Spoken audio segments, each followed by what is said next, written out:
all they probably do is squeal, but chill. When we start the revolution, when we start the revolution, all they probably do is squeal, but chill.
The awesome pyramids of Giza in Cairo could only have been built by a people with absolute mastery of engineering, architecture, physics, mathematics, astrology, and a host of other sciences.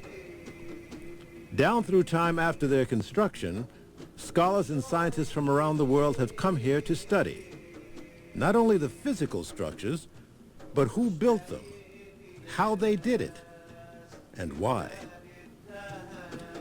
Professor Yosef Ben-Jochannan is an Egyptologist, having taught at Cornell University for over 15 years. Dr. Ben, as he is affectionately known, has lectured widely on both sides of the Atlantic. His theme, the ancient civilizations of Egypt. His presentations have placed him in great demand by students and community groups, especially those of African descent. Perhaps the high regard he enjoys today stems from his long, unwavering theme that the ancient civilizations along the Nile were African. In his many appearances on Like It Is, he has said so emphatically, time after time, in the face of most of the curriculums and the Cecil B. DeMilles of our day. This is why Like It Is came to Egypt with Dr. Ben, to have him show us what he's been saying to us for such a long time.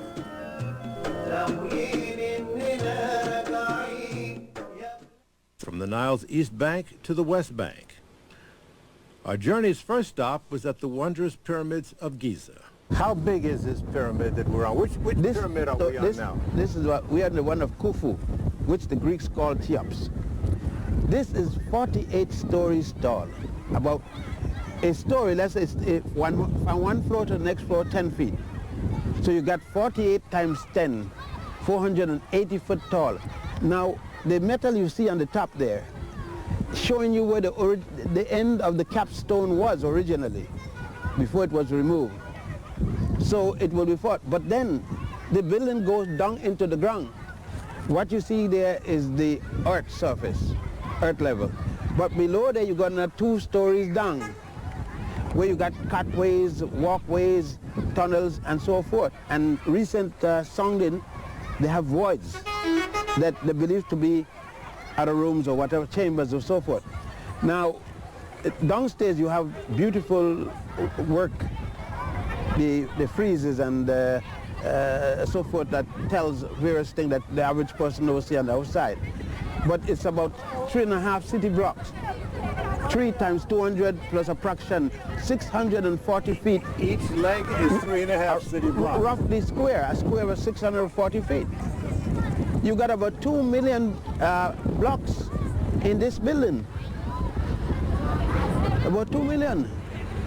How much do they estimate each one of these blocks of granite? This is granite? No. This is limestone. How did they bring that stone all the way from... And barges and floating barges. Quite recently they found the area where they dock, like a wharf, a harbor, where they were able to come off the Nile and come up into this area and bring the stones that were brought. Now, you're a civil engineer. How was this thing built? How did they, once they got the blocks here, how did they put them on top of one another? What is the nature of this awesome building? There are a lot of theories. Mine, if I could add mine, and it may not be mine, some other people may have thought of it, but I take my theory from Karnak Temple, or the Temple of Abydos. There is an excess of a ramp left there. And there's some places you can see some pieces of ramp. So it is obvious that they use the ramp system. The higher they go, to keep the same pitch, the longer the ramp came, so they can keep the same degree. It was easy then, because remember, you have about 400,000 people not working during the inundation period, the flood period. All of these monuments, wherever you go, are built in highland, above the flood level. So when the flood comes, these workers, these farmers have nothing to do. They have this. So it's not this myth about slave labor? Nonsense. Slave labor is nonsense. Pure, mitigated nonsense. These men were not guessing. They knew definitely what they were about to do. Is it true that each corner of this pyramid represents dead north, south, east, and west? It's on target, as I said. The most modern engineering, geological, geosophical instruments cannot do this. Dr. Ben, was it always called a pyramid? And no, pyramid is a Greek word. Meaning what? House of fire. House of fire? Yeah, mid is like house. Pyromania. Pyromania, house of fire. Why did they call it that? Well, I could understand a firehouse. It's just like saying Heliopolis instead of saying on. On would be the sun, or the house, the city of the sun.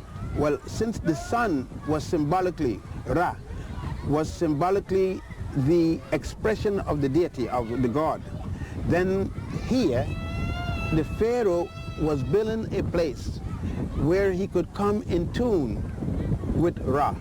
That's why the solar boat, so he can go on to the Sea of Ra, the next world. So what is a pyramid actually? What is the function of the pyramid when it was built? It's the resting place, the final resting place for the body, the cat of the Pharaoh. People, all kinds of people have different theories, but the only one we can get from the ancients we read in the works, it was the final resting place. Now when you came here, like everyone who looks upon this, it blows your mind. Then I decided I got to study it. Because I didn't come with intent to study. I came with intent to see, just to see. Well, who did you go to when you were here? You were just here on your own?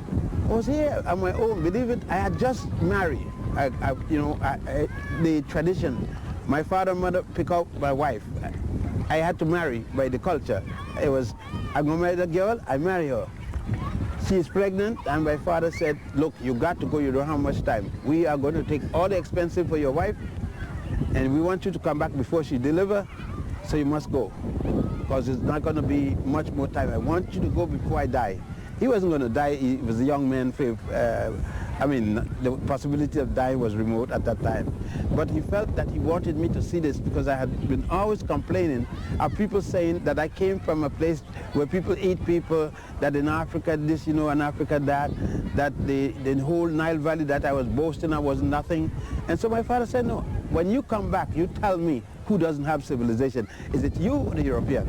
Now there are three here that are right alongside one another. Father, son, and grandson. I see. The father is one Khufu, the son, the one behind this, Afra, and the grandson, the last one, Menkara. Well, now that high point that you were standing at, as you looked at it, which is which? There's a little trick here.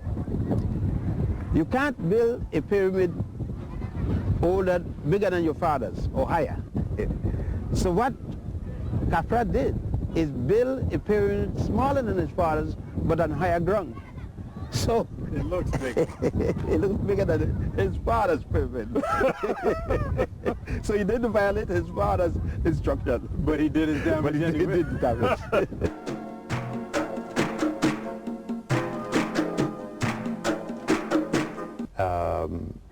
In Cairo from where? Alexandria? Alexandria. And you went there by boat? I went to Alexandria by boat, and I came down to Cairo by freight train. Now, where did you tell me where you went from there? Well, I went and got housing at the El Nile Hotel. Then from the El Nile, I got a freight train going south, which is in this direction, until I got down here at Luxor. And at this point, the railway station is back away from the Nile a bit, the city of Luxor per se, not here at the waterfront. Right. Now, before we head on that journey south, you, of course, went to the pyramids at Giza. Yeah, I went in Cairo. When at that area, there was only one building, and that was the Mena House, and considered to be way out in the country, way out. The cement village and all those places were not there yet.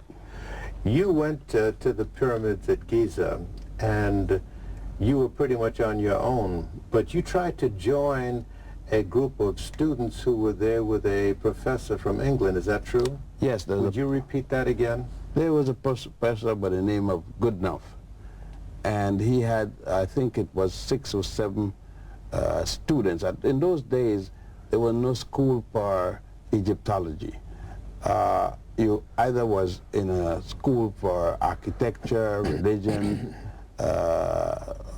archaeology or so, any of those disciplines, and you came and studied with a field man, and you learn in the field. There were very few so-called textbooks in Egyptology. Egyptology was a thing which you did your apprenticeship with a person in the field. What happened when you ran into this professor? Well, when I went to saw the professor and saw what they were doing, it was right down the alley of what I wanted to do. What were they doing?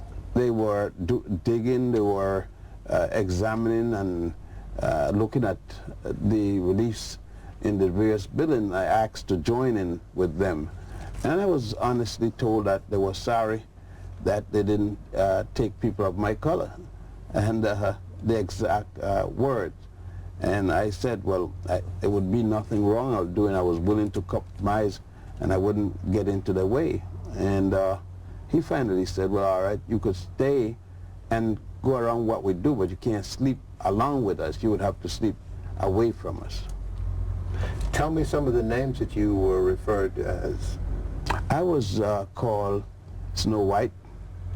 By this professor? By professor and the other students. At the time when they want to relate to me, they said Snow White or Black Boy. There were so many other names, Black Sambo.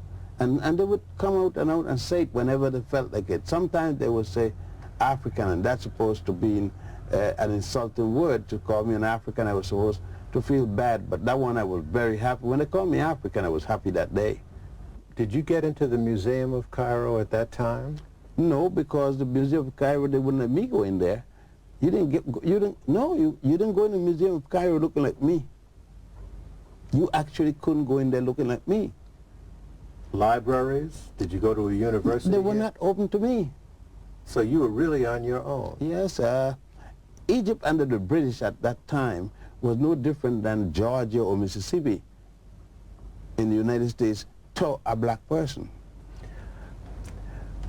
The pyramids in Giza, did you just examine one, or did you examine all 3 and the Sphinx? I really at the time didn't examine per se. I knew that the tunnel, the downstairs or into the pyramid, that there were downstairs walkways and so forth. They weren't open to me at that particular time. Going through the streets of Cairo today, heavily congested, we see all the shops and a lot of people.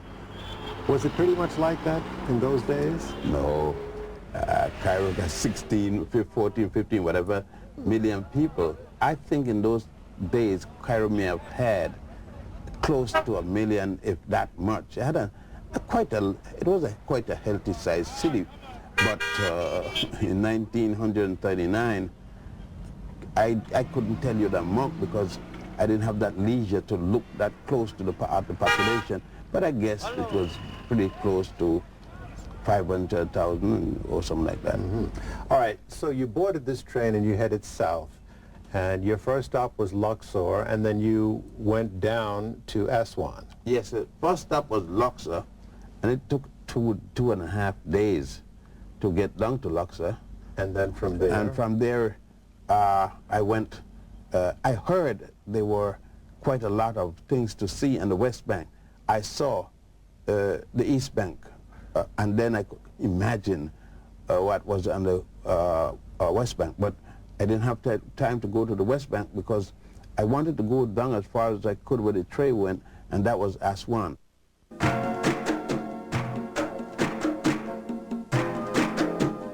Now, the Nile flows downward to the north. Here, the pace is tranquil and most beautiful. The people here are, as Dr. Ben himself would say, burnt of skin.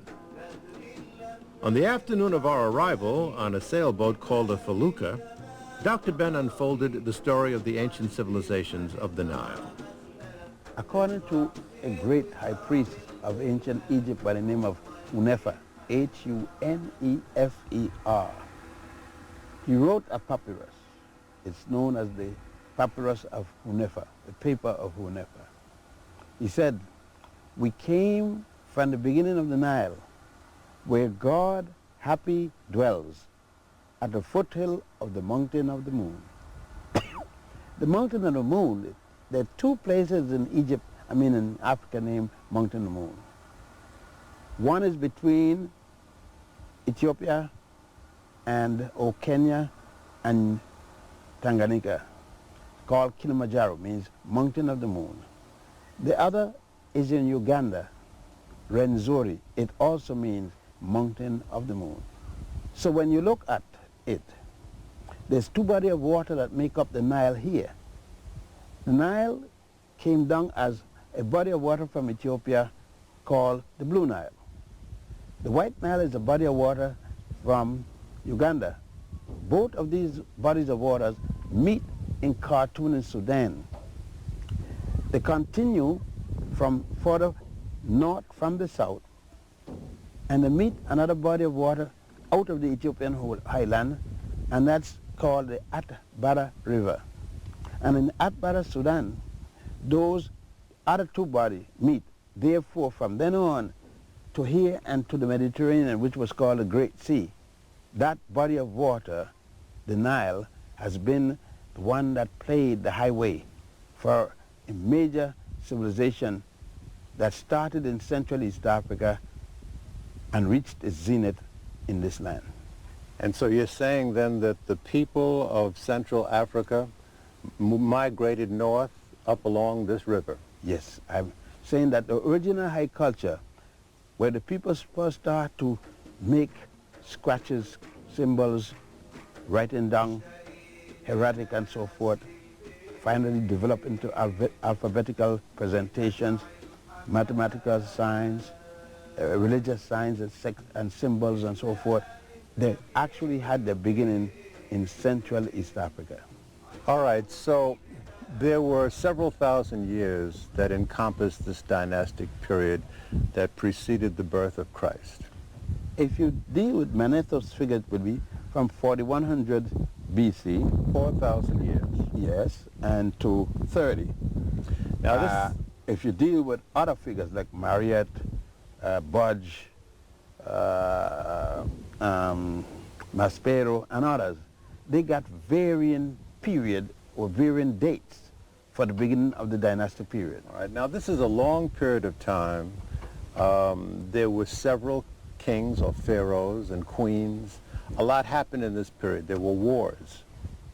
If someone wanted to get an overview of what was the most significant periods in this 4,000 odd year period, what would you point to? What kings were the most significant, or pharaohs? What queens were the most important? In reality, that's very hard to do. However, since we all have opinions, the 18th dynasty would consider to be the one with the most action. However, I would have to say the first dynasty, in that brought into effect all that happened after that. What happened is this southern man, the country was divided into two, the north and the south. This man in the south, Nama, a king, organized his other vassals, other small kings, against the man in the north to have a unity, a man called Scorpion. They met in a battle for unity. Either the south was going to control the north or the north was going to control the south, and they met at a place called Memphis, to they call Memphis. The war was fought there, and the men from the south, Nama, won. He took his concept of the deity, God, Ra, against the man who lost his concept of the deity, Amen. You would think that he would put Ra in front since he's the one that won, but no. He was wise. Psychologically, he said, no, I wouldn't change. He let the god of the north be the first to be mentioned, and thus he made one god out of two, Amen, Ra. So the people in the north said, this must be a good man. He let our God be the first to be mentioned. And all of this was devised in a place called Memphis. Memphis or Memphis. Now, if we were to go to Memphis, what would we see today? Are there anything that's remnant of that period? Very little. You will see some statues by Ramesses II, one at least about 40 feet, 30, 40 feet.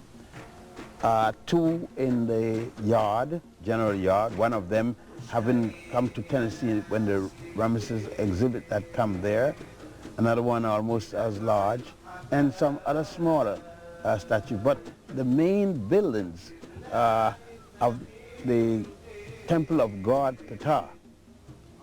Ptah was in the mythology the god who made gods, responsible for making gods. The god of all gods. The god of all gods. And you would see his, what's left of his temple, just sporadic pieces of foundation here and there. There isn't at least a quarter floor, or the height of a quarter floor, any place.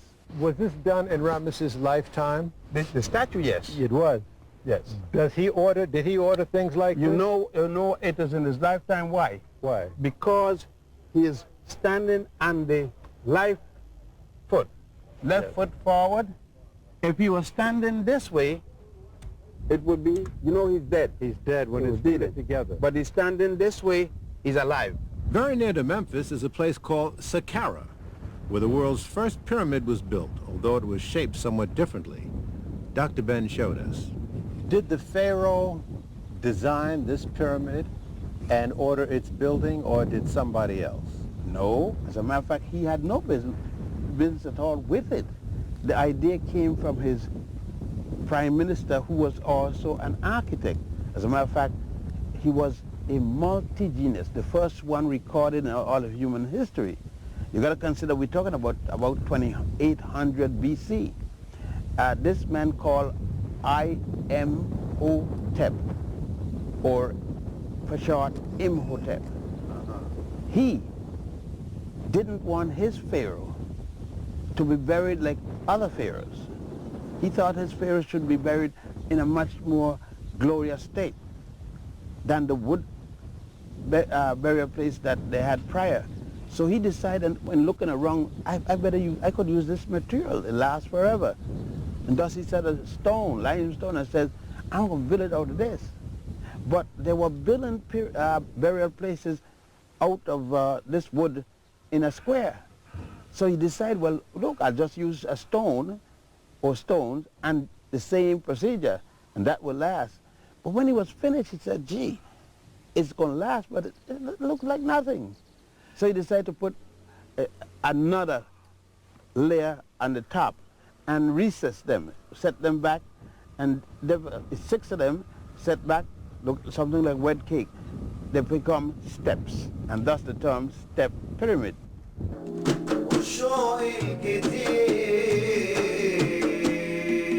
Sees the second at Abu Simbel, breathtaking to behold. You can't look at these and say, They weren't Africans who were doing this. Why would they put somebody else's face? Well, it's an artistic rendering. They didn't have equipment to make thin lips and to make narrow nose, so they had to use that and it wouldn't make. But then the little details of a fingernail, they had the equipment for that, but not for the thin lips. Is it important, though, to say that Africans did this? Oh yes, if no one had said the Africans didn't do it, it wouldn't be important. But since that had been said for no reason at all, they wanted to satisfy themselves that although they were not in history, that they did it. Now, since it is that the people whose ancestors did it could not say anything about it in the past, now is the time that they declare to the world whose legacy it is. All four of these figures are of the same man. Ramesses II. Ramesses ruled for about 67 years, and he was an engineer. And is known to have commissioned, not only that, his architect was known to at many times had him come and do some supervision. Like Abu Simbel, it said that he supervised the building of Abu Simbel himself. So he was an engineer? He was also an engineer. He was a very accomplished man. So would he be qualified to be called a priest? He studied in the priesthood. He took the reign of his father in 1298 when his father died. And he ruled till 1232. Some people vary a few years one way or the other. Some say 1230, some say, but around 2 years isn't going to make a difference. How long did he live? He ruled from 1298, according to Maneto's figure, until 1232, 67 years. But how long did he live? He lived to be 98, something like that. 98 years? 98, 97 years old. And he had how many offspring, do you know? Well, he had as many offspring as you got guides. Some say this. So he had many wives, some said 200 offspring, somebody said 100 offspring, some 30, 40. I don't know, but quite a lot. And wives? How many wives did he have? Quite a lot. Quite a lot. But who was his favorite wife? His favorite wife was Nefertari II. What would possess somebody to look at something this magnificent and mark it up like that and defile it with their name? Eh? There are many factors. One, hate. Two, Hate. grudge. Four, their own smallness. And five, it's a means of saying, I did it. Now, in between these figures is a passageway. What's in there? That's to get into the temple. That is an actual temple with a hypostyle hall, although there are only 4 columns on each side. And then on the walls, you will see the wars that Ramesses II fought with the Hittites and others. Of course, no record of the war, any war with the Hebrews, none whatsoever. Right. And at the end of the corridor, there's a little chamber. What's that? There's what you call the antechamber, and the next chamber to that, the last, would be the Holy of Holies, or the sanctuary. Holy of Holies. And inside the Holy of Holies would have the triad. Like you have the Trinity. Yes. That's where the concept of ancient Egyptian in every city had a holy triad, T-R-I-A-D, 3 gods. Normally a god, a goddess, and a god. A god, the father, a goddess, the mother, and a god, the son. The Holy Trinity that Christianity adopted. You notice this side. These are supposed to be the Asian captives of war of Ramesses II. You notice that? Carefully. Now let's shift side. These are supposed to be Nubians or generally Africans, but they are tied the exact same way as these on the side. Yet, in America, in the classroom, these are called Negro slaves of Ramesses. But these are called, in the same textbook, by the same professors, Asian captive or Semitic captives. Prisoners of war. No.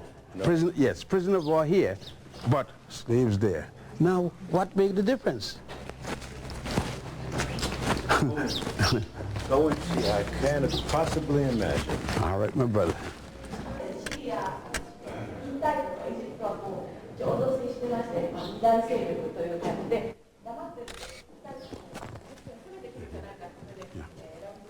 Is this the full extent of the lights I can put on, or are there more lights? Dr. Ben, what are we looking at here? What is he filming? That is the Opet procession, the procession of the priests.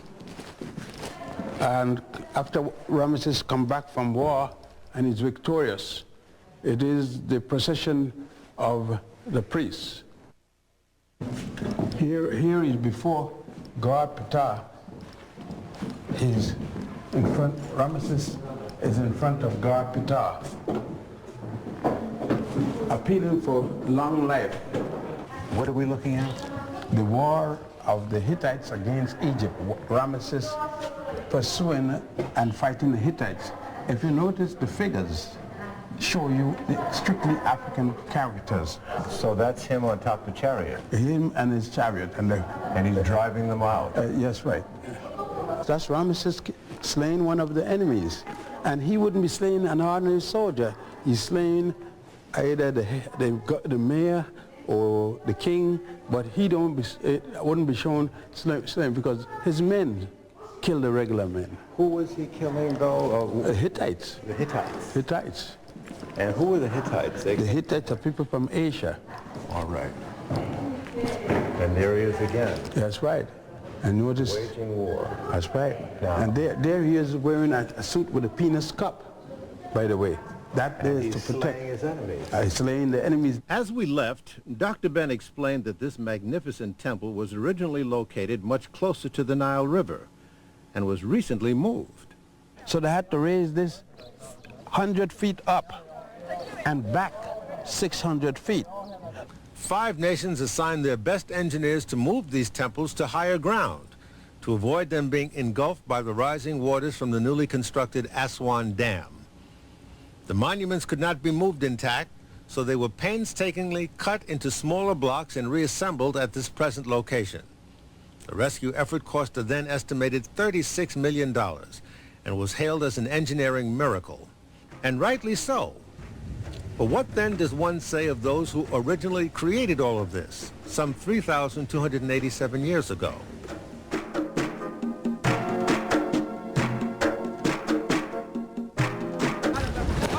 And this is the Temple of Nefertari. The second. The second. This was Ramesses' favorite. His most favorite wife. Here's Ramesses. And he lived to 99? About 97. 97, I'm sorry. Good man. Yes, I think he was that. Now this is Ramesses again. This is Ramesses. That's a goddess. That's Hathor. Hathor, I can tell by the horns. That's Nefertari.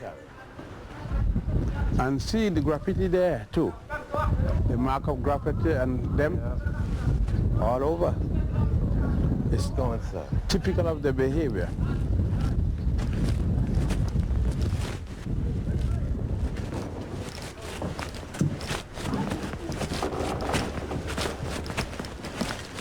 What do we have in here, Dr. Ben, on this wall? The same thing, you have God Horus, or blessing the king, and here again you have the God Ptah also blessing the king, King Ramesses II. Nefertiti in front of Ptah. Now this is a goddess. Yes, it's by her headdress. But Nefertiti coming in the person of goddess Hathor. I see. And paying honor to the king Ptah. what is this depicting here? She is visiting goddess. She is again paying homage to goddess Hathor. Remember what I said? Hathor comes with the sun disk between the horn of the cow. Right. Now we know it's Hathor. If you put a little chair, the throne, on the top, it becomes what? Osiris. Isis. Isis, I'm sorry. If you put a maze, it becomes her sister, Memphis. How was this work done? With chisel? They gouged out, this is granite, Yeah. and they gouged it out. They chisel it out. Now, in some work, where they didn't chisel, they take the work and they put a thin layer of plaster. Yes. And when the plastic was damp, they put a plate of the design, lightly. Then they came and draw over it. But in this case, where they got to chisel into the material, it was done with hammer and chisel. And what about... When in place, not on the ground. First they put the stone up, then they do the finishing while it's up. Colors. Where did they get their colors from? From clay, from tree barks, and they made their own color. Flowers, different way. They made different kinds of stain and dyes with the color. To last this long, huh? Oh yes, because they put it in the mortar, and it goes in, it penetrates. This was a place then for all people to come and worship. It's a temple, But the temple was in the name of Goddess Hathor. Goddess Hathor. Nefertari temple for Goddess Het-Heru, Goddess Hathor. Hathor, or Het, listen, Het, wife, Heru, wife of Horus. Now, what is the significance of the figures being seated? Well, the pharaoh was at rest and he's sitting on his throne. Okay. See, next to him on his side is his throne. And because Nefertari's feet are one in front of the other, she's alive. Oh, the whole thing is alive. And you know he's alive, he's sitting on the throne. The only how you would know that he's dead if he had crossed his hands. No, even if the foot together is sitting down, he has to have crossed his hand, which you could do sitting down also, like an X.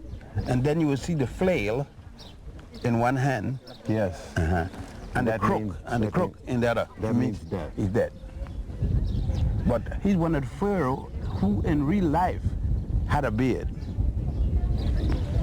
Because even in alive, they put a beard on him. Look at those lips. Look at that nose. Can you say I see my father there? At his ancestors? I mean, there can be no doubt about it. However, that's not Charlton Heston. Yeah, no. and Nefertari is not Elizabeth Taylor. Thank you. I noticed that between his knees there are cartouches. What do they say? His name? Amen Mary Ra. Ra Mary Amen. Ramesses. Ra Mary Amen. So that's a standard that they established to identify themselves as the cartouche. The monarch was represented by the cartouche. If you don't see the cartouche, you can't. You might have seen a statue look exactly and say, this is so-and-so. You can't say it because there's no cartouche. To be sure, you must have the cartouche. But now to identify the god and the goddesses, you don't necessarily need the cartouche because it's the head, yes, the headdress. Yes, that never changed. One goddess is never shown with the other goddess appear. You got to be careful in only 3 cases. Nefertari, I'm sorry, Isis or Aset. Yes. Het-Heru or Hathor, and Memphis.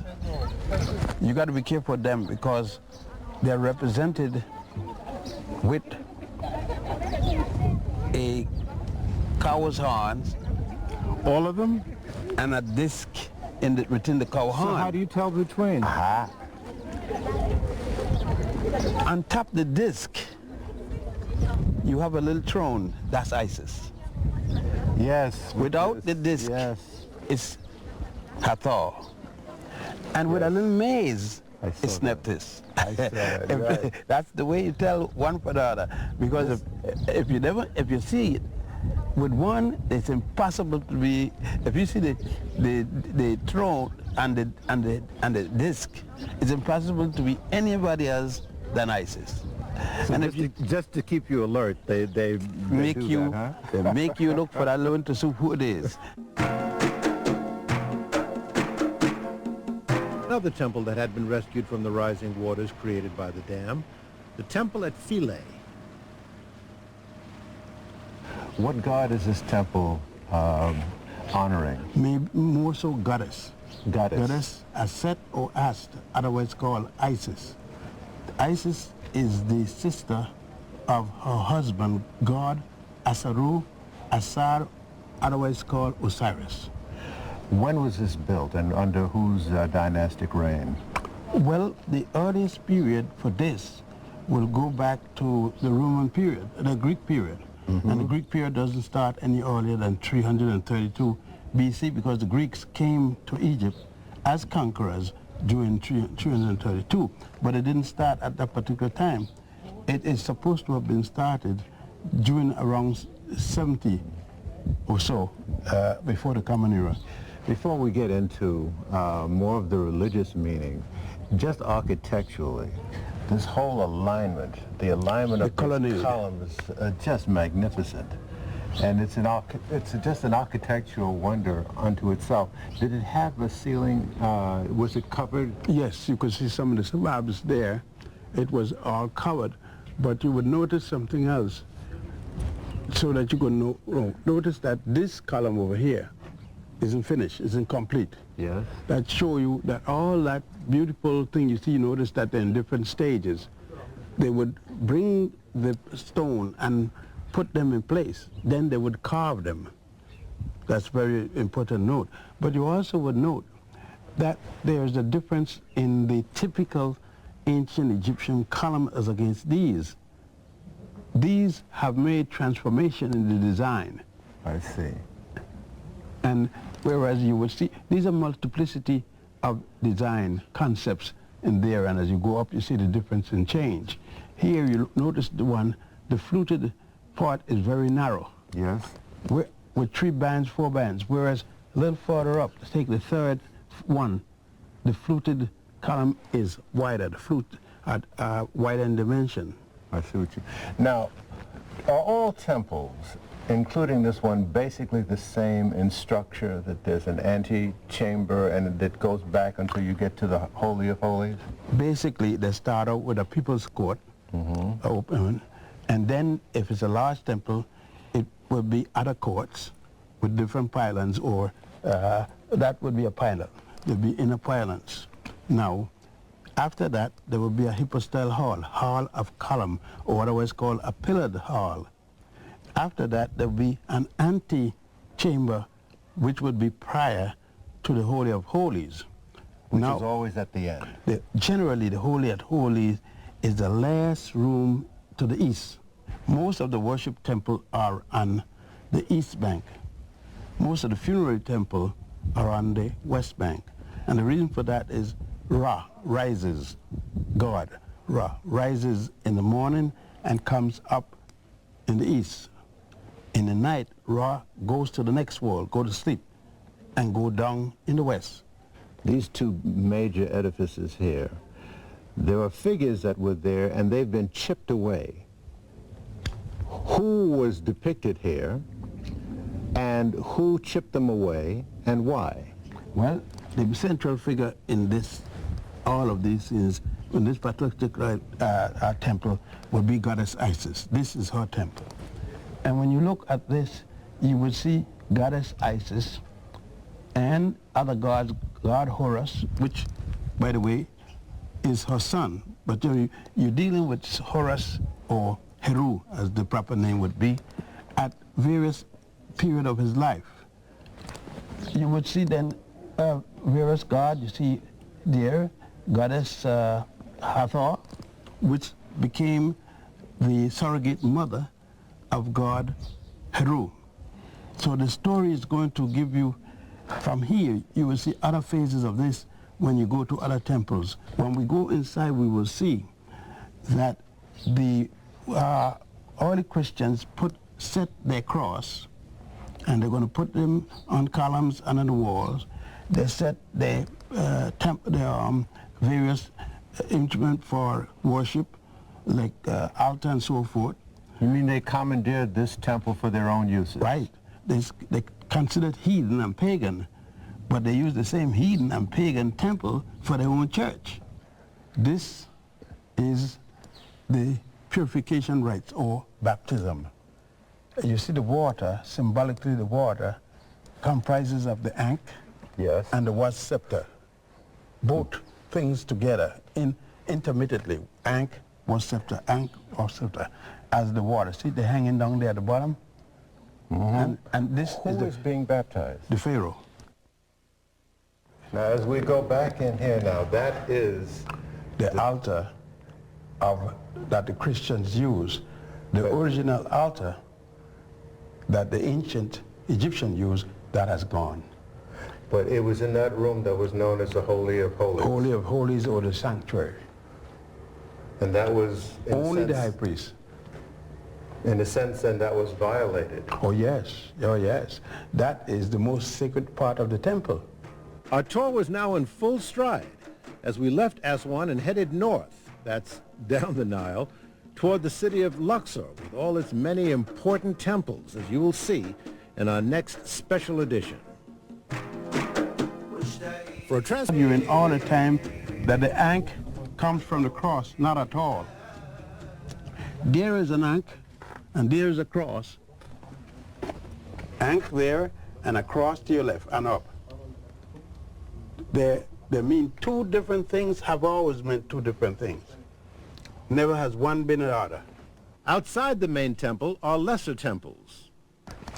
Now, this is off of the main temple, which is behind us. What is this here? This is a kiosk. What's that or mean? A small little chapel. And it's the chapel belonging to goddess Hathor, Hathor. Now, what's unique about this temple, if you come here, Gill, look at there. And you see God Bes.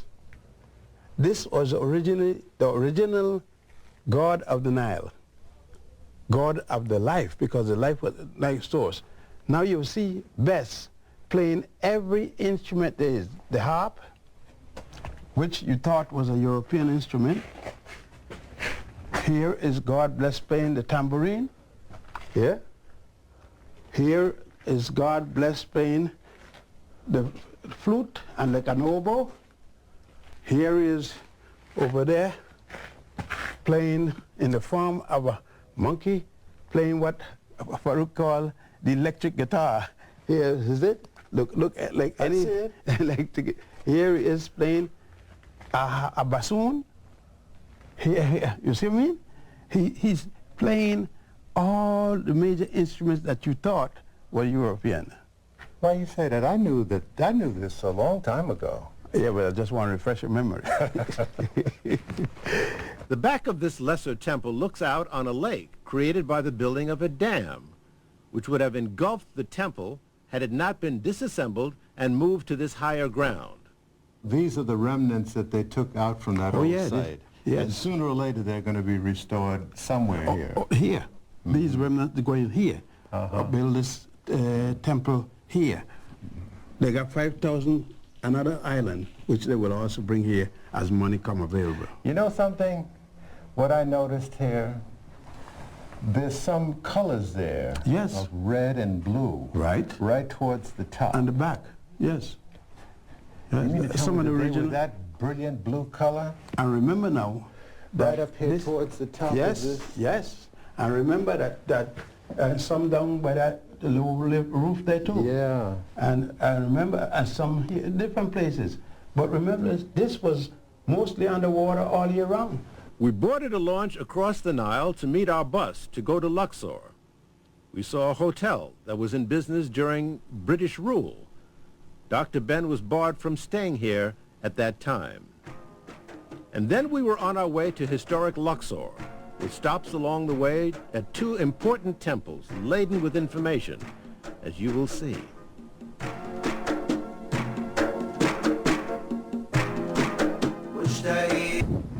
This is the temple of Kom Ombo, the double temple of the crocodile-headed god Subik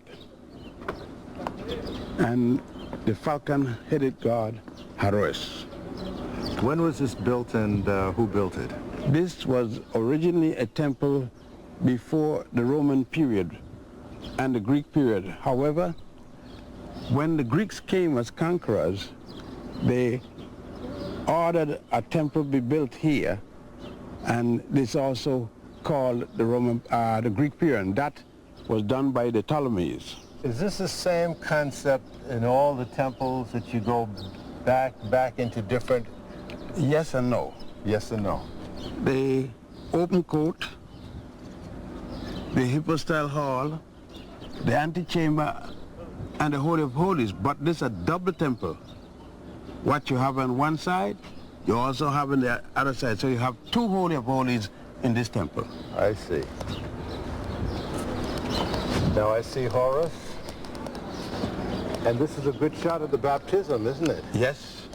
There you have, in this case, there you have Horus, or Horakti, and you have the Pharaoh, the Ptolemy, and you have the god of scribes, the god of historians, and that will be Tahuti.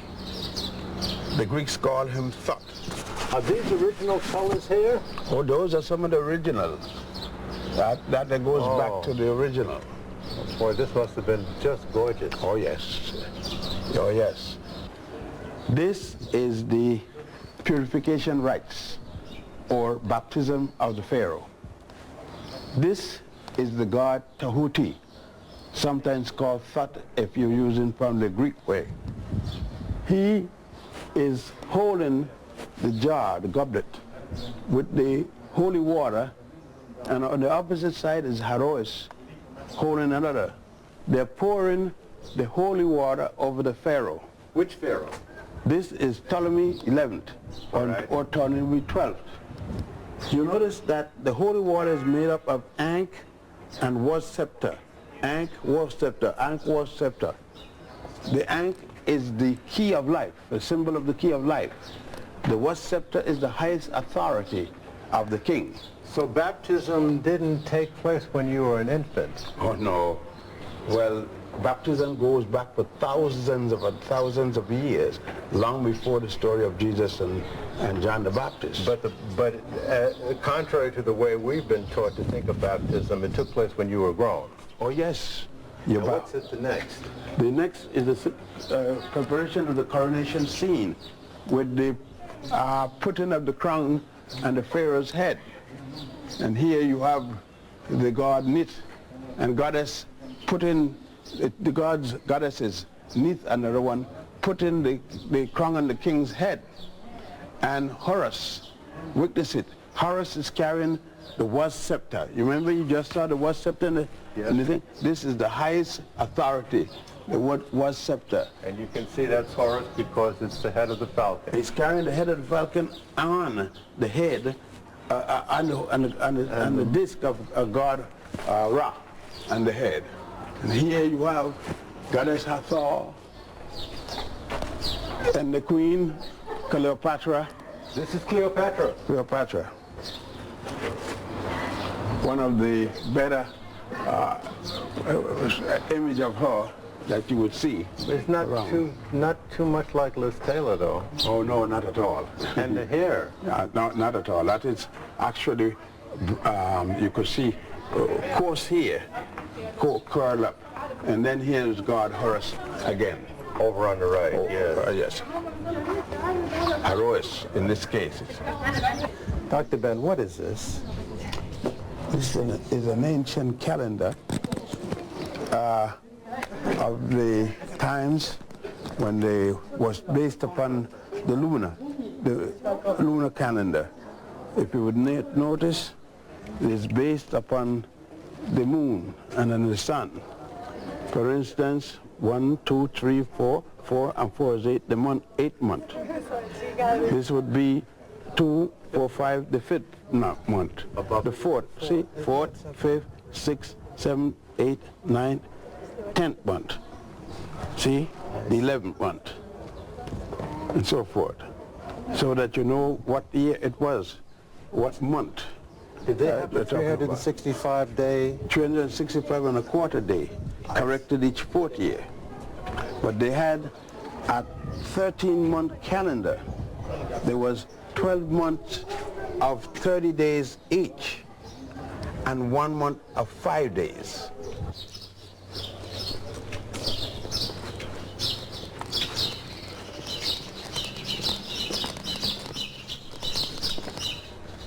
Go ahead.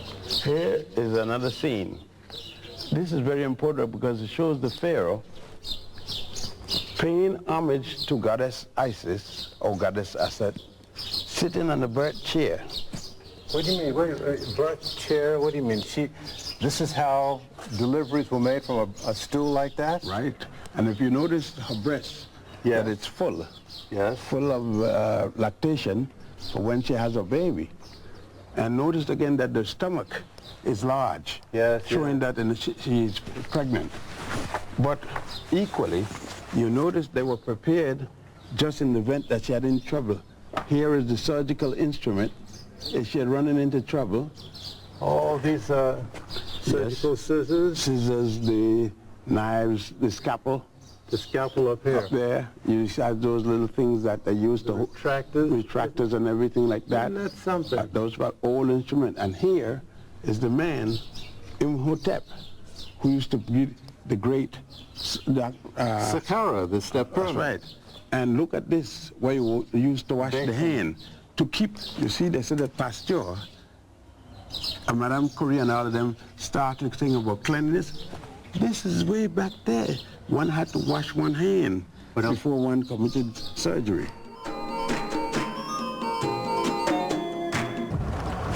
You know what I noticed about these temples? They've been worked and reworked over. Right, so they were different period. And each period they did their own thing on it. Somebody came and either occupied or continued. What's and this? If you notice all the way down, the water would come in from the river. And this is a Nileometer or Nileometer. My. So you could see the different level as the water darkens around the rim here. So the crocodile would come, they would get the crocodile come in, and they'll catch the largest and the strongest crocodile and keep it here in the Nileometer. Plus, they will know when the high tide, they will know when the flood is coming down, because this will get higher and higher. And since the rains come in Ethiopia and Uganda around July and August, by September it would come, but they would see it when it's coming because in advance. Because the water would rise. Oh, this would sort of forecast. Right, and they would also be able to tell the taxes, taxation based upon the height of the water. Means how much water they're going to get and how much silt they're going to go up. They know from just here in a meter. You know something? While I have you here, I've noticed that in the tour groups, I haven't seen many tour groups of color here. No. In 1957, there was one. I introduced the first one in 1957, a few professors, as a matter of fact, it was 9 people. And I kept bringing 10, 9, 5, things like that number. The first large group came in 1978. It was a group from California I brought. They came from Watts, the Fanon Institute out there, medical group. It was by Dr. King and others. And they were called a NUS group. Well, without getting into too much detail, my question is, why don't we see many groups here of color? Even to this day, 1994? Because our people have been given a bill of goods. that only the western part of Africa we could relate to. We've been trained that way by the school system, by the churches, by the synagogues, the mosques, and everything, that we had nothing to do with this part of the world. And that's been the mission of your life, to correct that. Is to show it, quite to the contrary. All right, let's press on.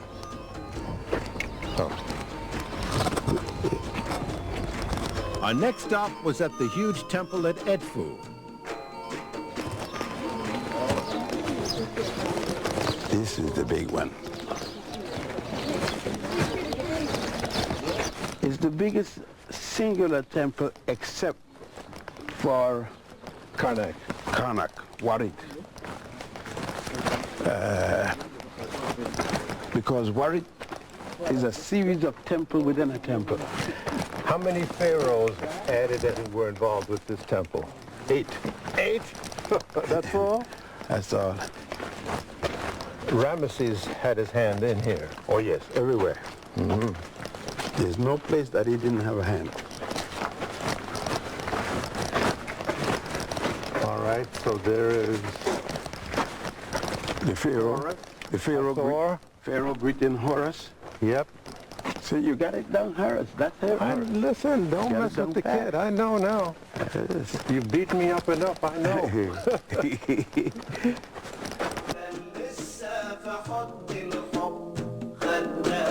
You will notice that the architecture is the same kind of thing with a quadrangle. And then you have your series of columns. The series of columns here follow the pattern that you will see in Abydos, the columns, the colonnades as a part of the courtyard. You will see colonnades here as the same type of colonnades when you get to Luxor, in the temple at Luxor in Warit. You see the colonnades. In addition to being a place of worship and a place to document their stories and their religious stories, did the pharaohs and the priests live here?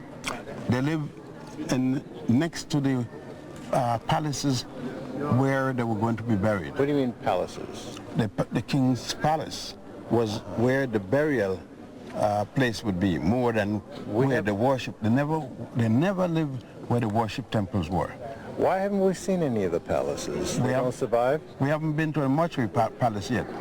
All the palaces we've gone thus far is worship temples. When we go to the West Bank, we have not been in the West Bank yet. Do you have any idea why these courtyards are so huge? Well, they built monuments to the deity.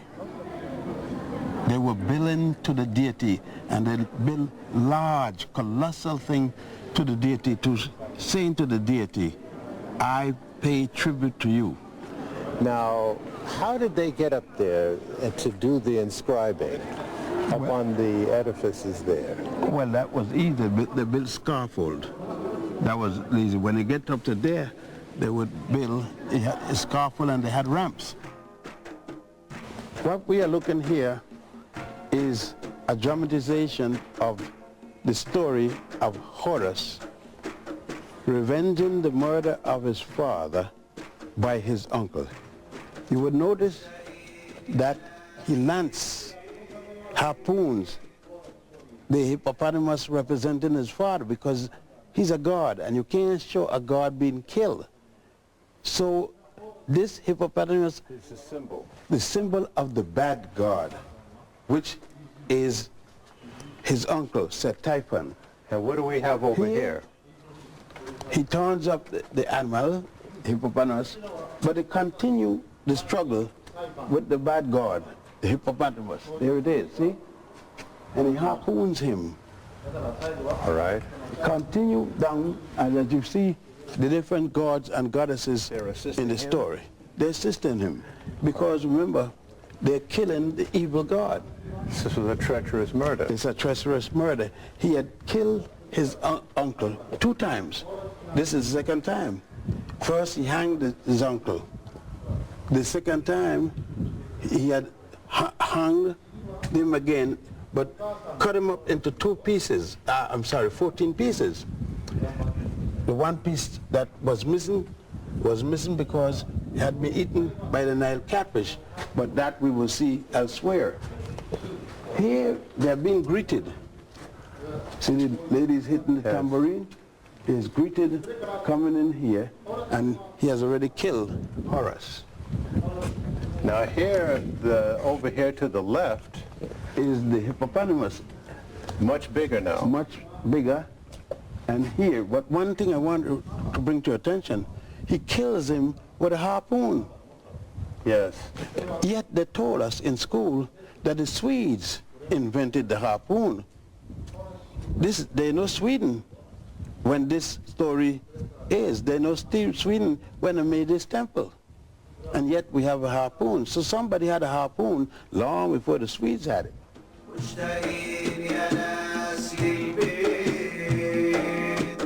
The top are of Hathor, is that correct? Yes, all of it. In there. All of these faces? All of the column heads is Hathor. In order to hack away and chisel away all of this work, those who did it had to erect scaffolding. Most of them erected ladders because scaffolding, they didn't have as much material, but they had little scaffolding, but most of it was done with ladders. The point I'm trying to make is that it took a lot of effort. Oh, yes. To really do such damage to this magnificent temple. The time they took to do this, they could have built their own building. The point is that they condemned this building, they destroyed the things in there, and then used the building. They called the building pagan, and the people pagan and heathen and all that, but they used the same building that they condemn as pagan. Well, you can't show MGM movies in a Paramount building. They take some water and call it holy water, sprinkle it around, say a few prayers, and that make the pagan building become a good Christian building. Okay. This is what, some sort of a... This is a chapel, a small chapel. And as a matter of fact, it's a chapel of Goddess Nut. How do you spell that? N-U-T.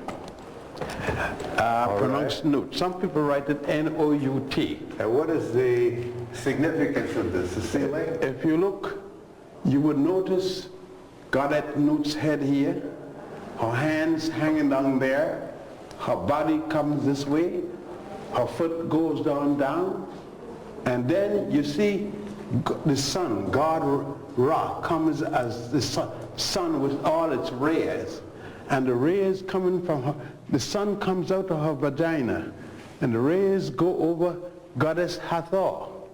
Hathor holding the tree of life, and her head is staying on a mountain. Then you see the sun going back in the night as the moon and going back through her body. She takes it back through her mouth. It goes again around her body and comes out through her vagina constantly, because the wall never ends. The whole cycle of life then? Yes, sir. Wall never ends. Revolves around the female? Yes.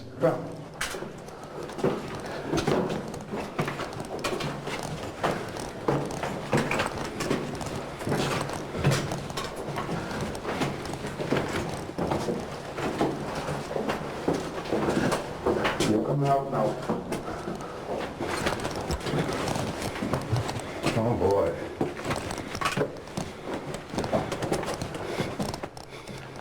We're on the top of this temple now. And what is this? This is a sundial. It was made for the room to tell time. How does it work? Do you know? Well, the sun cast a shadow in here, and they had a compass with the time of the world, and the sun would, as it moves up to the fulcrum, it would cast a shadow, and they could tell what time of the day it was. So all of that is long gone. Yes. How did you know then that it was this? Well, it was here, and we know, seen it in other temples, and know what this is. I see. And you notice by the way the faces of Hathor is all gone again. I can tell by the cow ears, but again it's all the face. And the hair. These are keys which indicate Wall. In other words, this is what the column was anchored into. These little there was a wall here. See the wall? Yeah. Were you sitting on? This is it, huh? That's right. That was where. See that? Ah, I see. There was a wall this wide. These were anchored. I see. A wall this wide. And there's other keys on top of that, so this wall was quite high. Went up. Wow. See, because they had to earthquake, they had to anchor these stones. They couldn't just put one and depending on the weight. You had earthquake. So they used the key, but never mortar. No, no mortar. Wow. Egypt is the mother of the Western world civilization. It didn't start here. It started where Memphis said at the beginning of the Nile, but it reached its zenith here. The whole world must look to Egypt. The entire world, bar not a single country. Every high culture must come here for the beginning of what they are. I don't care if it's Jewish, if you're Christian, or you're Muslim, if you're Greek, or you're Roman. You must come here. Here is where it started along the Nile, and here it reaches zenith. If you're talking about Abraham, you're talking about Moses, they were here. Moses, they said, was born here in a place called Goshen. Abraham came here and received his education. He had no education before he came here. All of them came here. The whole thing about the 10 Commandments came out of the 42 negative confessions. Dr. Ben is teaching reverse racism. They call it what they want. I don't mind what they call it. The fact is, if a teacher come here and prove me wrong, I'll go anywhere they got and show them what they wrote, where it came from, and carry them to where it came for them to see it. The point is, my evidence still exists. They can't show me Adam and Eve, but I could show them Osiris.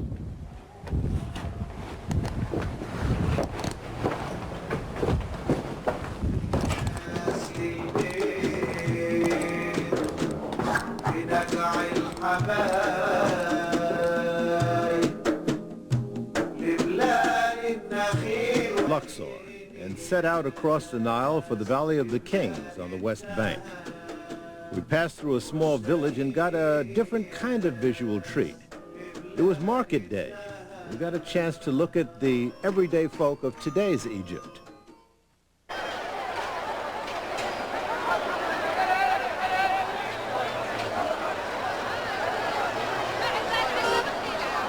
But our business was history. This is the Temple of Ramesses III and others. But what's unique about this, Gill, is that the oldest flush toilet is still here. You gotta be kidding. Yeah. A flush toilet. Yes, I'm going to show you. Where? When we go in here, go into the next section. As a matter of fact, you still smell the doo-doo. Yes, sir. Now, how did that work? Now, there was a bucket up here, and they will tilt the bucket when the person is finished. It was also a shower here. I see. And then when they tilt the bucket, it would flush the water. As you notice there's a trough. It's the trough. This will go down, and there's a hole down there. The water will run out and go into a flush system. And how old is this? This goes back at least the 20th dynasty, about 1100 and add before the Common Era, before Christ. 1100 before Christ. Where was Rome at that time? Didn't exist. 100 years at least before there was a Rome or Greece. Interesting. Interesting.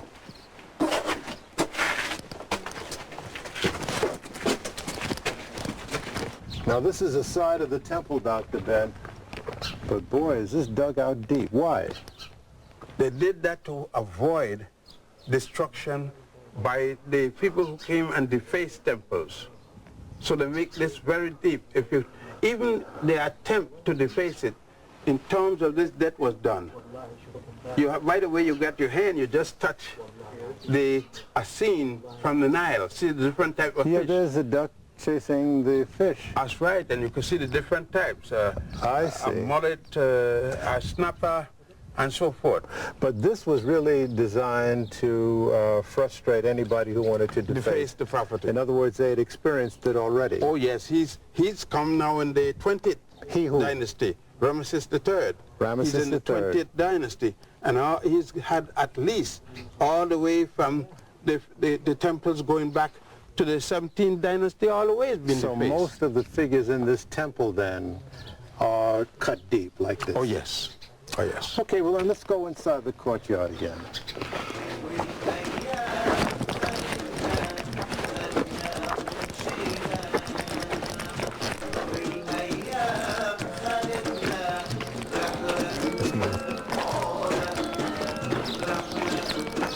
Lord, what a huge court. Now where are we now? That is the colonnade with statues. Every one of those statues is a finger of Ramesses III. And you notice he used the same method of presenting himself and his sons as Ramesses II did. This is huge. Yes, This is just... it's colossal. Colossal.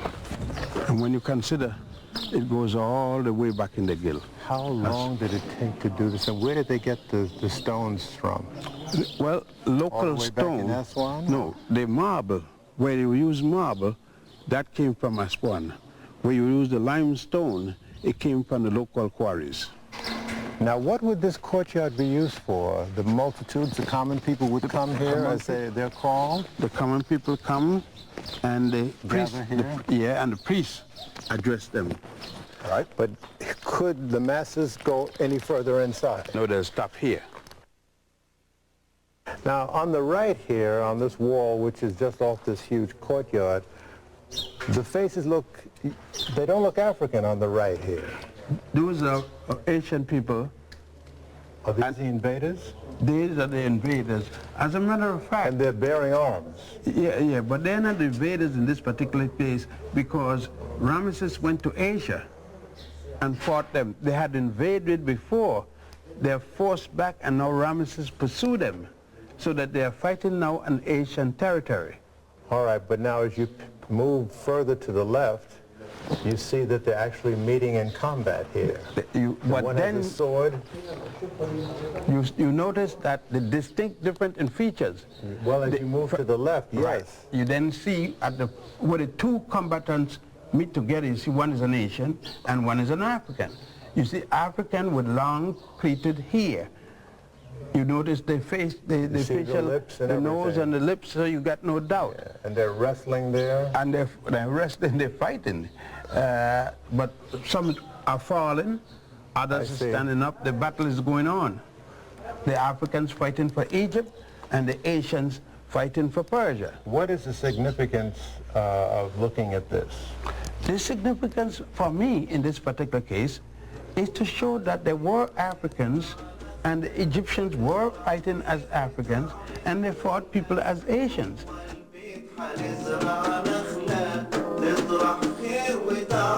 Of a statue of Ramesses II, which weighed over 100,000 tons intact. We also saw workmen who were working to restore this funerary temple site.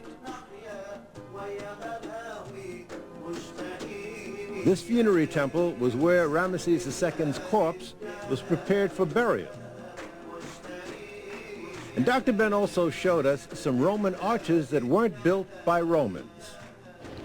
Those are archways for the granary. When the Pharaoh Ramesses II had his complex, for the men who were working here, they had a granary where they could store their food and everything. What is the significance of looking at this? The significance is looking at it to see that in architectural and art school today, they teach that these arches are Roman arches and are Greek arches. And these arches existed before there was a Rome or a Greece.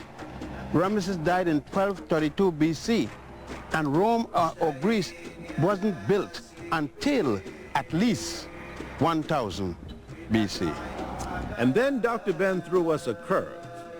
In the Valley of the Kings, he showed us a temple for a queen. Now, Queen Hatshepsut is one of the few women who were pharaohs. The only woman who ruled as a pharaoh.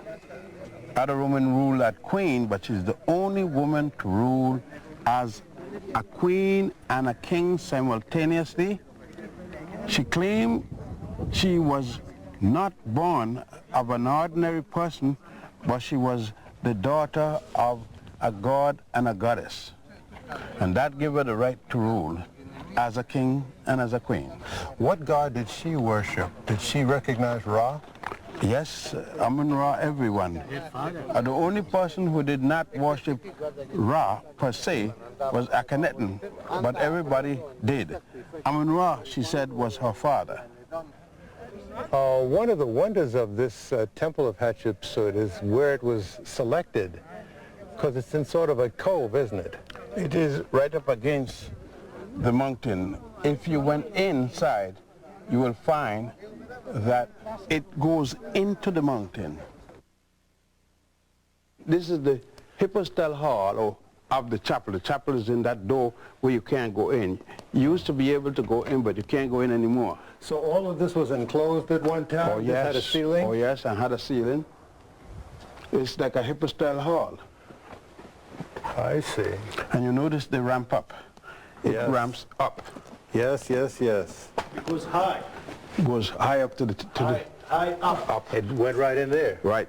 It We go up can't higher. get in there now. No, and behind that door was the signature of her architect, Samut, which they got a rumor, I want to emphasize, rumor, there's no written proof that she had an affair with her architect.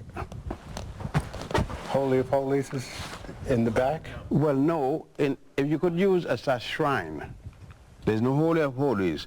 This is a funeral temple. I see. There wouldn't be. I understand. You could look to the right, to the left there.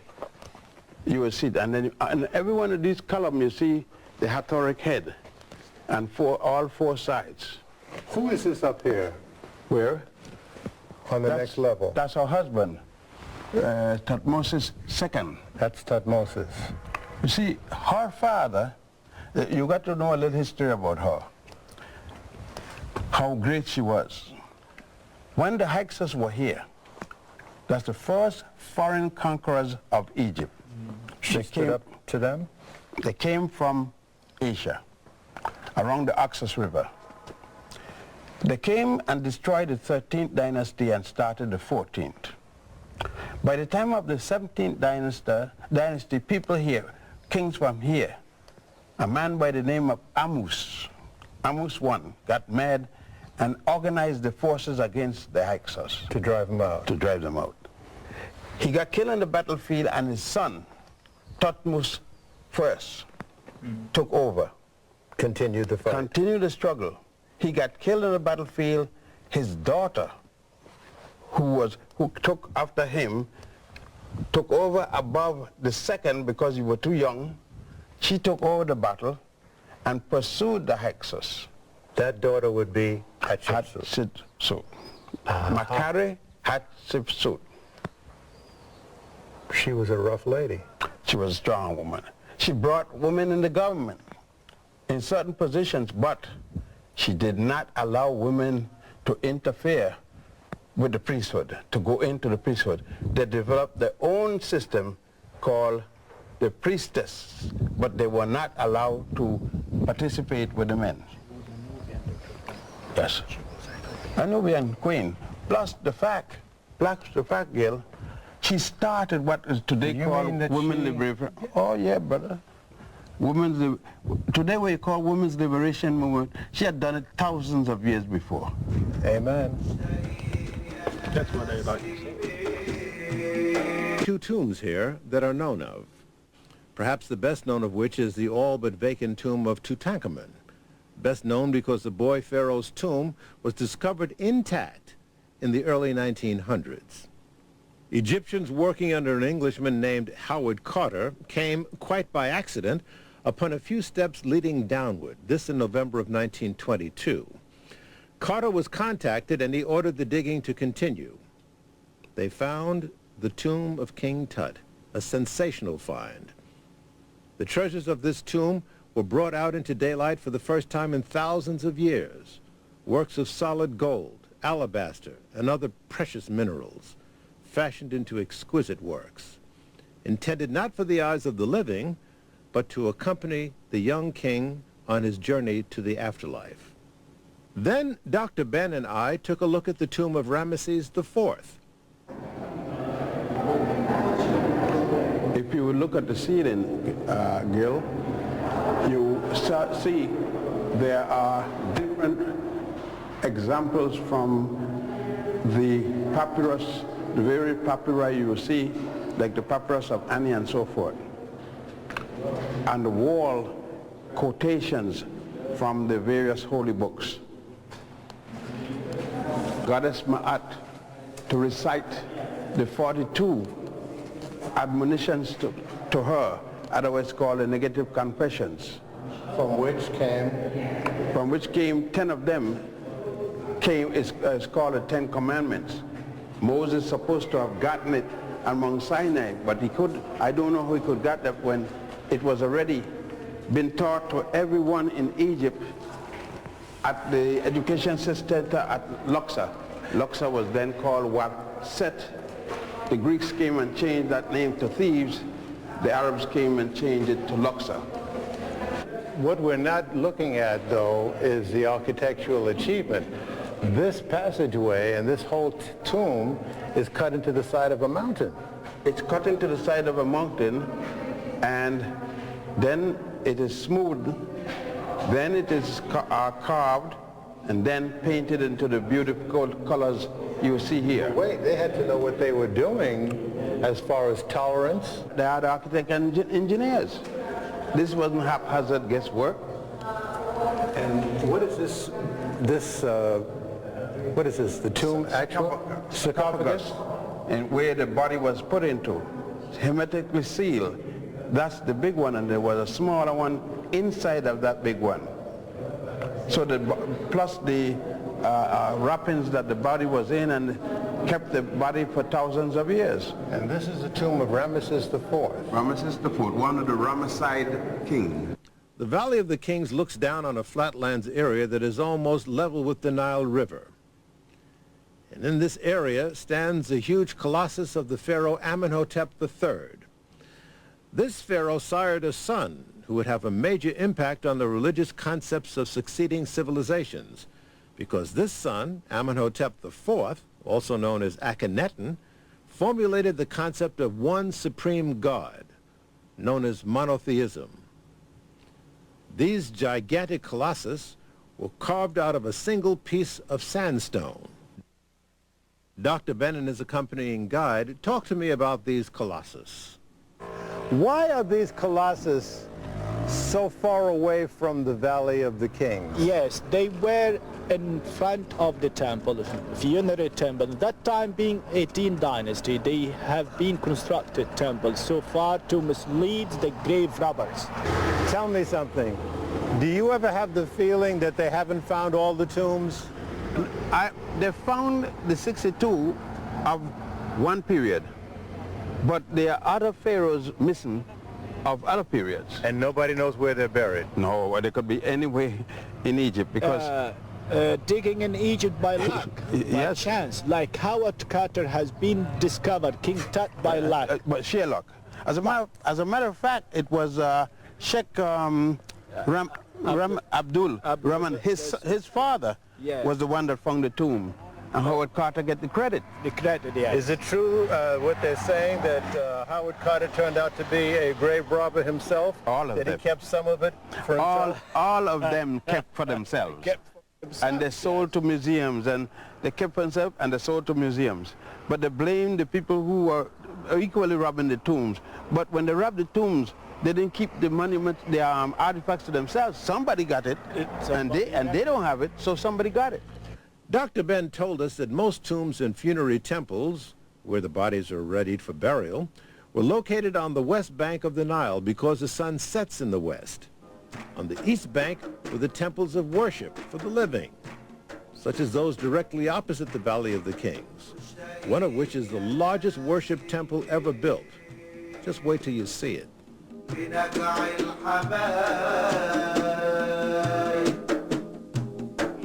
on the west bank of the Nile in the city of Luxor. This hour begins on the east bank, where Dr. Ben took us to two important temples in Luxor, one of which is described by Dr. Ben as the largest temple ever built. anywhere at any time, as you will see. 2 temples first. These were built by 3 main pharaohs. The first was Amenhotep III, then his son Akhenaten, then Ramesses II. All right, now, as we turn around, we'll see the main entrance to this temple that this walkway leads into. This was the training temple for the priests. Here was where men came at age 7. He remained for 40 years. 40? Yes, to complete. The training of the priest took 40 years. One could not be a priest unless he was 47. What could entail such a long period of study? He learned the 7 liberal arts, engineering, science, mathematics, medicine, law, theology, you name it. The people didn't come here. They didn't come in here for anything. Only the priests came in here, the young training priests. The Colossus is Ramesses II. Both of them? Yes. So he had a hand in this too? Oh, yeah, he built this section. He built from where the Colossus is to the front. Aha. He added this section on. Right. This section that changed, you notice the angle of the main access line. Now, beyond these colossus, we see these long, tall columns. Hypostyle hall, the hall of columns. What is that? What went on in there? That's the aisle to go through. Just the passageway? The passageway. What was the relationship between the priest and the pharaoh? The priest was, the chief priest was the advisor of the pharaoh, and the priests were under the domination of the chief priest, not the pharaoh. They related to the chief priest. So these priests had a lot of power. Yeah, they were the people of knowledge. They advised the aristocrat or the pharaonic system. They were the head of the educational system, which the Greeks call the mystery system. Now again, I see this passageway begins to ascend, which means we're headed towards the Holy of Holies. Yes, in a sense, that is true in its total sense. However, this particular chamber doesn't move you directly into the Holy of Holies. Not yet. No, but I can see up ahead. Yes, you go into the colonnade, the court of colonnades, the court of the priests, where the priests assemble those in training, and they would walk around these colonnades. You see columns on 3 sides, double columns, where there's a walk. It's called the colonnade of the priests.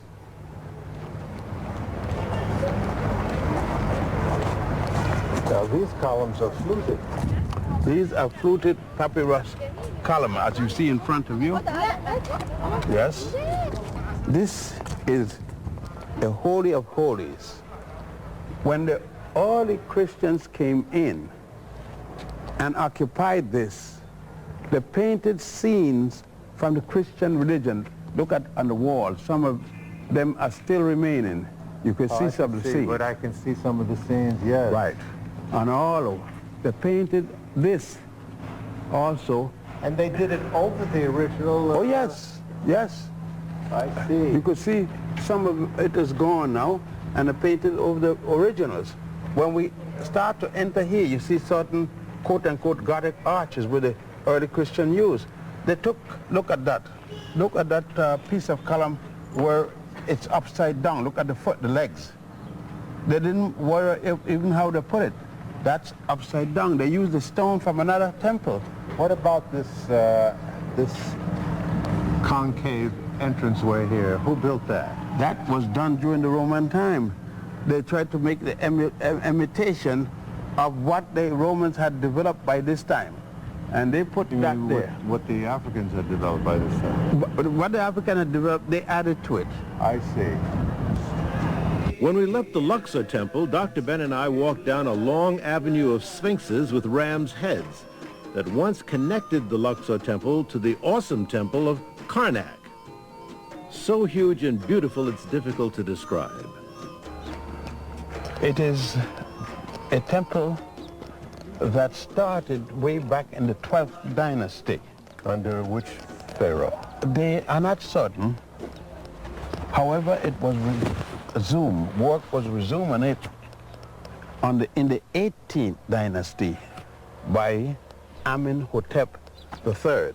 Okay, now this is the main entrance, and these are the figures of Amun-Ra.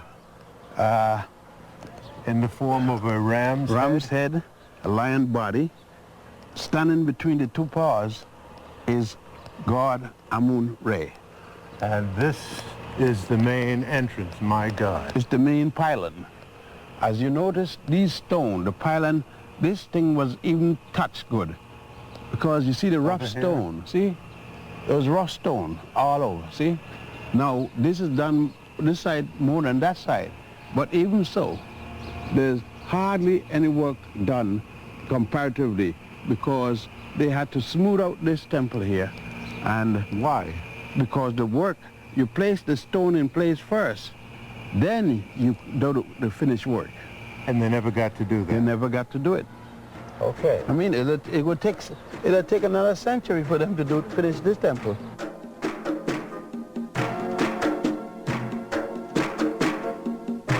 This is one huge temple. Yes, it's the largest worship temple in the entire world. You can take St. Patrick's Cathedral, St. John the Divine, both in New York. You could take the Canterbury Cathedral.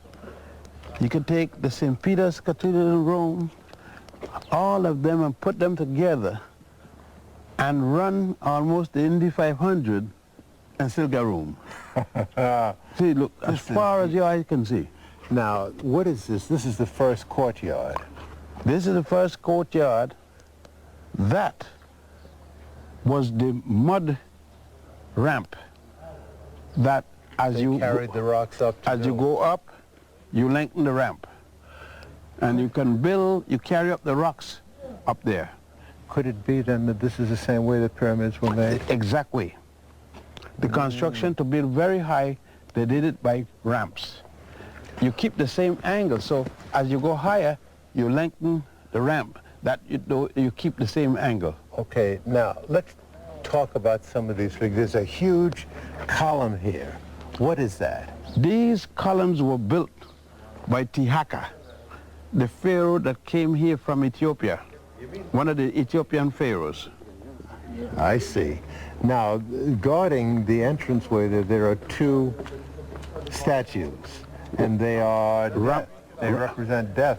This one represents life. Life, that one represents death. Of which person? Ramesses II. Ah, there he is again. Yes, right. All right. And then there, of course, is the ram's head with the lion's body all the way around. Same as the ram's head you saw outside. And this is an anteroom. No, that's the temple of God Amun, the specific temple. See, the whole thing is the great northern temple of Amun. But that particular one is the temple, the specific temple of Amun himself. So this temple is huge, but it is a conglomeration of many temples. Right. All right, now when we leave this enormous courtyard and walk down here, what are we going to see? Well, we go into the hypostyle hall. You're going to see 134 columns, 50 feet tall each, and about 7 to 8 feet in diameter. God. All stone. You're going to see all kinds of carvings in it, but in particular here, Gill. Right up there, you see God Min that I spoke to you about. Yes. Here is it. And on every one of these 134 columns, you'll be looking at God Min. Everywhere, the god of fertility. And elsewhere, he dominates this because Ramesses II, though he followed many, he followed Akhenaten father. Akhenaten father was the first in the 18th dynasty to continue this temple. These columns supported a ceiling. This was enclosed at one time. Yes. If you will notice, there is a low ceiling and there is a high ceiling. Yes. At that section was the low ceiling, and you would notice, right looking between these two columns, you would see a kind of grid pattern going from the low column on top. That, you see the column here? Yes, yes. The beam across. Yes, yes. Then you see built up is the grid pattern to the higher column. That allow you to get light in at the side. And both, there were roofs. There was the low roof and the high roof. And there's some of the original colors. Oh, yes, and you would see the original columns under that beam, and you should see some of the original color under this beam. At least a little piece there. There is it, see? Yeah. We're holding this. And then you see original color under that beam over there also at the high Tell roof. me something. Why do some columns end when scoop out like a flower, and then some are straight up? Because some of the work wasn't finished. And this is the papyrus form column. You got to, because this is in the south, the column, the capitals of the column are made like a lotus flower. When you go to the north, the capitals of the column are made like papyrus, unless they got what they call the mix capital, where they integrate both papyrus and lotus or other design. And you know what's also astounding is how well laid out these columns are. Oh yes. If you went Look at that line there. It's perfect. Yes, but if you went in the center here, you would notice that if you went in the center here, you would notice, Gill, if you went in the center here, you would notice a complete, from the end of the building to the other end of the building, Right down there. there's a straight through. Perfectly aligned. Just as this one, it forms somewhat of a cross. Yes. You go straight down through the entire temple. That would be west to east, or you go down from north to south, the entire temple.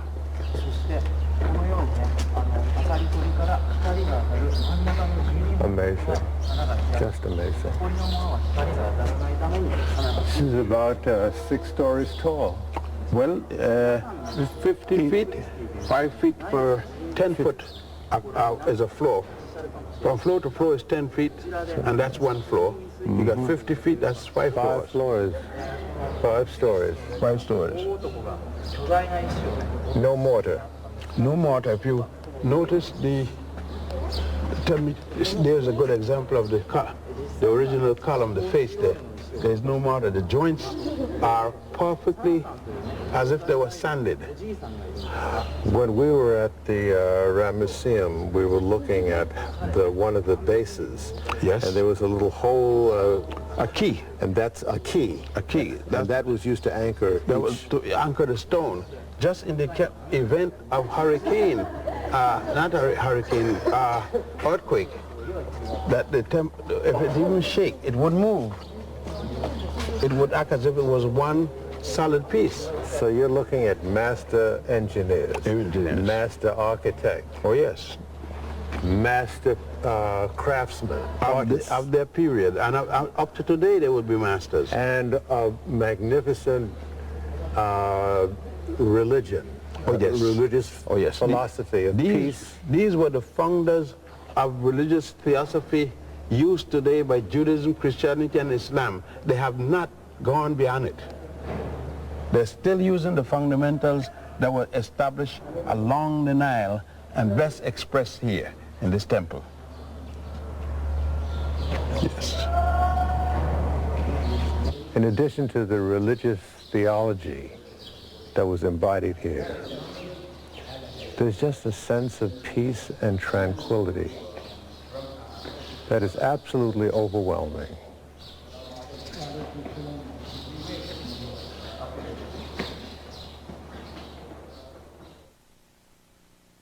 of a god for whom this magnificent temple was named.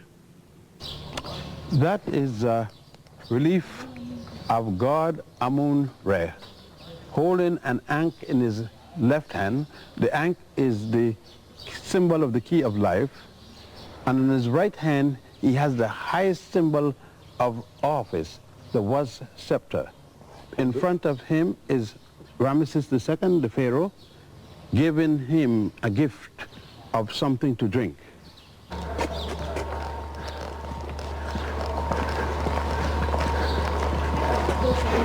Now these are awesome obelisks. Yes? Which is a Greek name, is it not? Yes, it means a needle-like pyramid. In fact, you notice on the top, shapes like a pyramid. And that used to be coated with silver and gold. Really? Yes, they call it electron. Are these two related in any way as far as religion is concerned? Or? Yes. That one is the column. The one on the right? Yes, the obelisk of Makari Hatshepsut. Yes. And this is of her son-in-law, Thutmose III. It's the same Hatshepsut queen who we saw, right? That's she reigned at 1580 to 1450 something. Where was this granite brought from? Aswan, which is about 4.5 hours drive from here, south. 4.5 hours drive. Yes, by automobile. And there was no driving in those days. No, well. So they brought it up on barge. It came up on the Somehow boats. they got it out of the quarry. Out the quarry. Got it down to the river. Down to the river. Put it on a barge that was large enough. This is one piece. That's one right. solid one piece. solid monolithic piece. How much does it weigh, would you say? Oh, I mean, a few thousand tons. What does the shape of the obelisk represent? It represents a tapered penis. Frankly, it goes back to the story of Isis, using the Greek name. Aset would be the Egyptian name. Put in erecting a symbol of her husband's penis, because her husband, Asar, or otherwise called Osiris, was murdered by his brother, Set-Typhon. It was also Aset's brother. That's that story we saw on the wall. Right. With And- the hippopotamus. Right. And when he was murdered and cut up into 14 pieces, she went and find the pieces symbolically around the world, but could not find one piece, the penis, because his brother had thrown that piece in the Nile, and the Nile catfish ate it. So she had them built or cut an obelisk to remind those who had persecuted and murdered him of his penis, so that whenever they go, they'll always have to see this penis. I see. You would notice that it's George Washington Memorial in Washington, D.C. is a copy of this. So what are you saying to me? That it's a symbol of his penis. Not George's, but George, the President of the United States, the obelisk is symbolic of the penis regardless of who got one. It has one meaning. Now why? I wonder what George would say. Well, you know why? Every member of the United States, original Congress, and members of the cabinet of the United States, the first cabinet, was a Mason except one man, Benjamin Franklin, because he was a Quaker. What does And that have to do with what we're talking about? the symbols they used for setting up the United States was based upon the Masonic order, of which they copied from here, the 22 tablets that were stolen from here by England.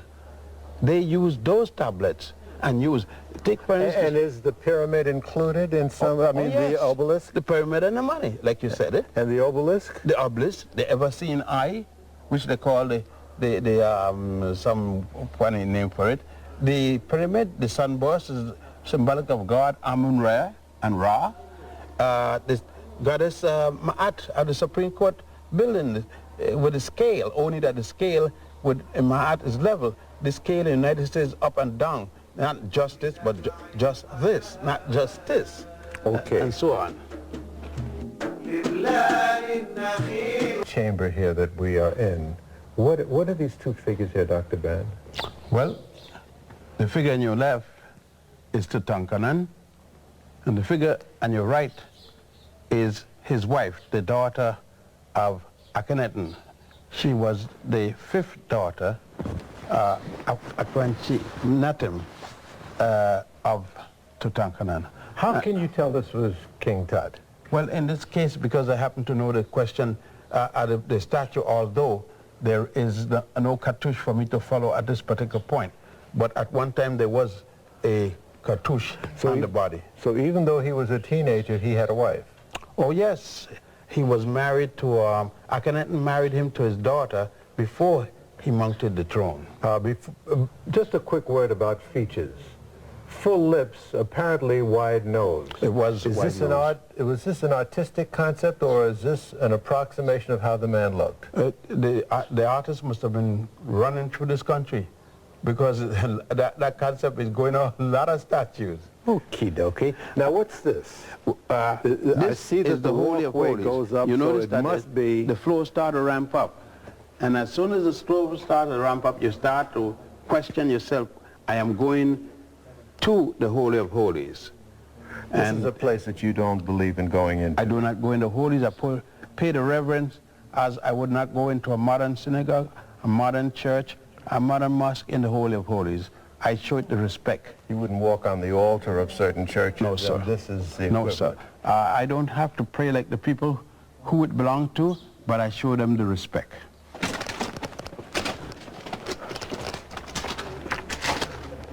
What is this? This is based upon a calendar. The ancient Egyptians, how they were able to put numbers. 2, 1, 2, 3. 3. 10, 20, 21, 22, 23, 24. 24. 24 again, 33. 32. I see. 100, 200, 10, 20, 30. 230. 220. Now how was this used? Well, it was used to add. Like a calculator? Oh yes, this was used as a calculator. And it was generally based upon months or something. They did the addition. They had to deal with how much grain, how much tons of this and tons of that. And that was the mathematical way of doing numbers. Interesting. Mm-hmm. How long did it take you to put all of this together? In my head? I guess a few years. A few years? Yeah, you don't... A few decades? You don't know when you're getting it, when it's coming into you. What do you say to somebody who's looking at this program that we're doing and their head begins to swim? What do you say to them about how they can hope to deal with this? My advice would be, don't get perturbed. It's a process of education and it takes time. It took time to build and it took time to understand. It took more time to build it than it takes time to understand it. Now we are going to the Temple of Thutmose III.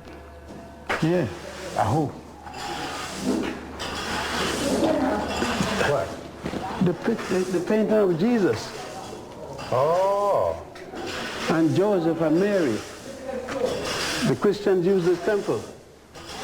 This faded figure here is supposed to be of Jesus? Of Jesus with the wrong thing around his head, that thing. So this was co-opted by... This was made a Christian temple. Look at the other, and you're going to see more. Here. You see it? There. Yes, I see it. That's the statue of God, the triad of the temple. God Amun, Amun-Re, his son Khonsu, God Khonsu, his wife, goddess Nut, the holy triad, which the Christians copied and called the Trinity. You look at the top of the column, see some still color, and you see Jesus, Joseph, and Mary, and you see where they copied it from. They cut that up to make it look like a crucifix, the early Christians. Not only did they... How do you know this? Well, because we have the evidence of the paintings there. I see. We have the evidence of the cutting of the thing by here is the point itself. These were statues, as you see. They didn't even finish because they didn't finish cutting off the neck and head of the one to the right. And we have the experience of all the other temples that they occupied. Since Dr. Ben has been coming here for the last 50 years, sometimes as many as 6 times a year, just about everybody knows it. Dr. Ben, brother. Hi, brother. How are you, brother? My brother. How are you? How are you? I've seen you. How are you? Good? Hello. Tamam. How are you? Good? أهلا Yeah. أهلا أهلا. How are you? Good morning. Welcome. Oh, I see you again. Welcome to Upper Egypt. Who was this lake built for? For the And- priests. And who built it? Under what reign or dynasty? Oh, this lake was built during the 18th dynasty under the reign of Amenhotep III, And what is the purpose of this lake? so that the priests could clean themselves. The priests in every ritual have to take a bath. Anything that he does in the temple, and anytime he enters the temple, he must wash himself before going. Anytime he eats, he must wash himself before putting in food in a dirty body. Was there such a thing as a priestess? Yes, but they didn't come here. They had their own temples, and they did not deal with these worship temples. Now on the left here, I see some steps over on the left side of this lake. Yes, that's so That's that, where they step down so to do that their the priest could bathing. come down and go up. Yes.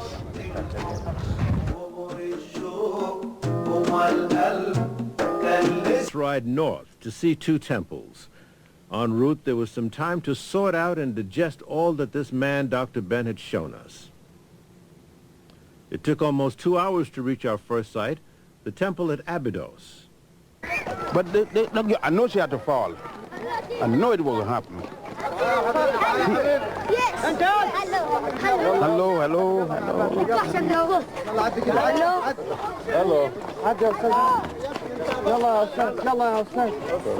Hello. Go on your foot. We don't need that, Al.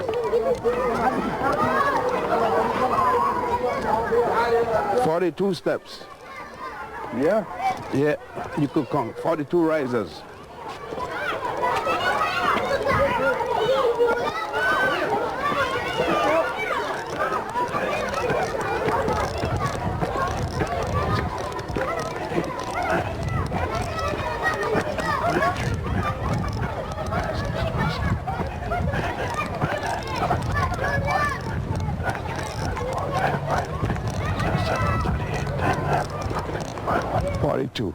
This was built originally by Pharaoh Seti I.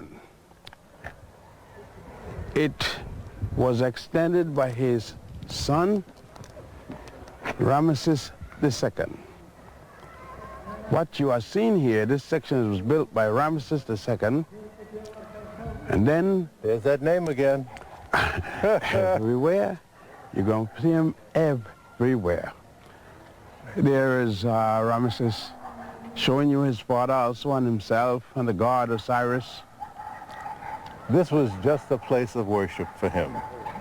It was more than that, because when we go outside in the back and up to the rear, it is where Osiris is supposed to have been buried, Oh, really? the god of resurrection. It is here that The one who was cut up in pieces. Yes, with the back of the Temple of Seti I. All right. And sitting on the exit and the egress and ingress temple of Osiris. All right. Now, what happened to Osiris? And when you say egress, that means go out. Yes. That means he went out through this tunnel here. Right. What happened that led him to go out through that tunnel? He was murdered for the second time and completed his stay in the world, as you know it, and went to the netherworld. Well, let me take you back a bit. For those who may be confused when you say he was murdered a second time, what was the first murder? He was hanged by his brother. Yes. His wife, goddess, Aset, appealed to God Ra. God Ra gave him the power to bring him back. She and the god of death, Ampu, otherwise called Anubis. He came back and the brother heard that he was back again. The brother came and killed him for the second time. This time cut him up into 14 pieces. As depicted on that wall. Right. All right. And he somehow, he survived that. Yes,